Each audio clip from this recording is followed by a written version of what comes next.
Welcome into SportsbookReview.com. I'm Gary.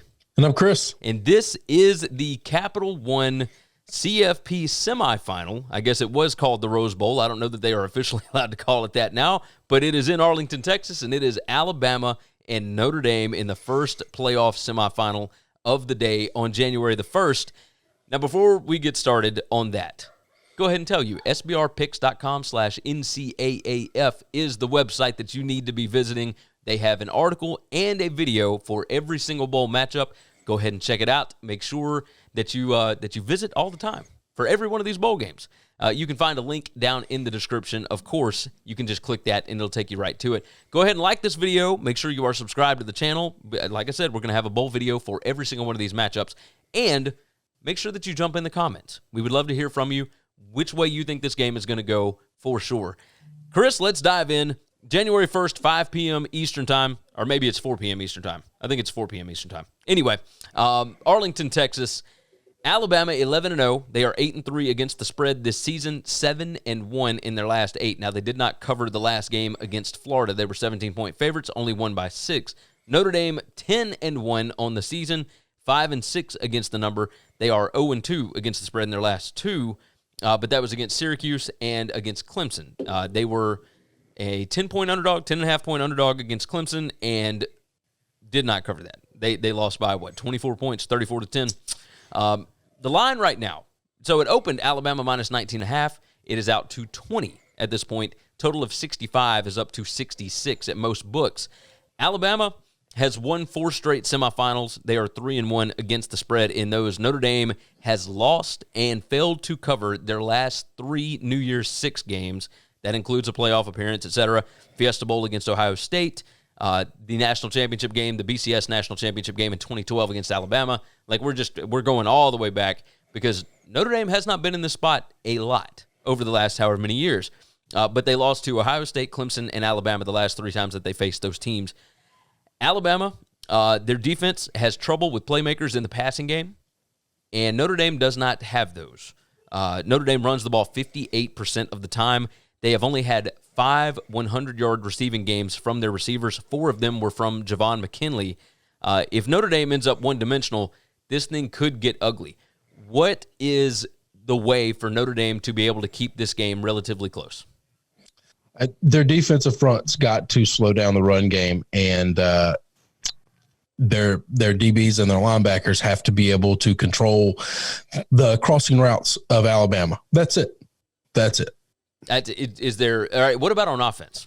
How do they have to be able to run the football? I would imagine, right? I think you can run on Alabama. I think this is the best offensive line Alabama's going to play all year. Yeah, no, I agree with that. I don't think Alabama's played a great run game the entire season.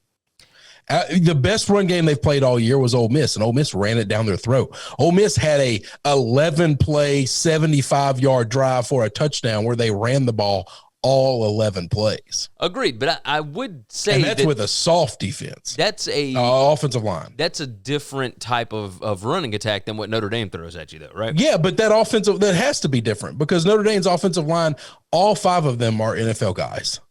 Alabama hasn't played that all year. So I do think that if they want to take the air out of the ball and just hold, I don't know that means becoming one-dimensional, by the way. Bama's going to have a hard time guarding these big tight ends. They're going to throw 3 of them at you.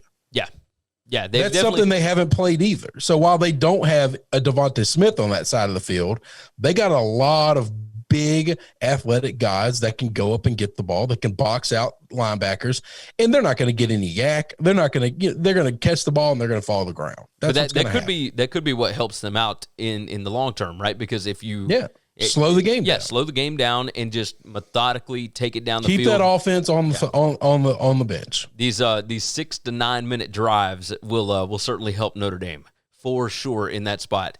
So obviously everybody that watches the show knows that I am an Alabama fan. However, I will be rolling Notre Dame plus the 20 here. It just feels like way too many points, and I'm with you. I think that they shorten this game in a way that Alabama's not used to. I do think Alabama ends up winning, so if you want to money line that, then you can. If you're wanting to parlay stuff or whatever, not that I recommend it, but I do like Alabama to win, Notre Dame to cover the 20. Now, the total of 66, I feel like this is an under. If Notre Dame is going to cover this game, I think it has to go under, right? That's right. If you like Notre Dame to cover, you have to play the under. If this game gets into the 70s, Notre Dame's gotten blown out. Yeah.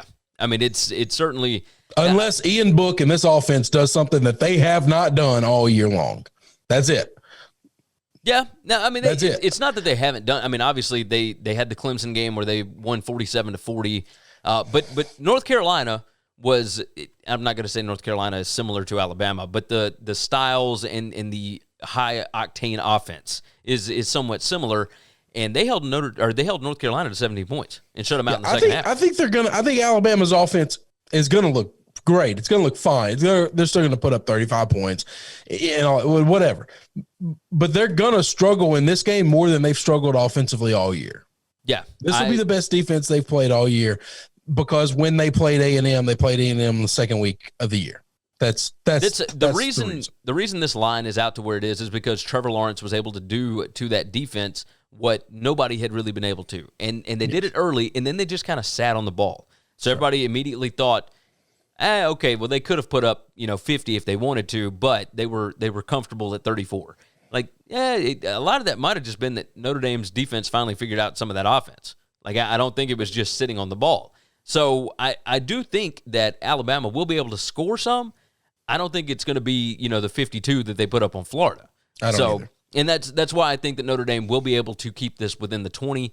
That's just an absurd line for a playoff semifinal. It's just absurd. I think it's too much. And so, all right, so we are both rolling Notre Dame plus the 20, and we are both taking the under 66. Is there anything else that we need to add to it?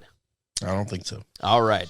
So let's go ahead and in this video right now, head over to sbrpicks.com/NCAAF and make sure that you like the video, that you subscribe to the channel, and click the link down in the description that takes you to the article that pertains specifically to this matchup for sure. Jump in the comments, tell us which way you're leaning, and I think that's it. So for sportsbookreview.com, I'm Gary. And I'm Chris. And we'll see you on the next one.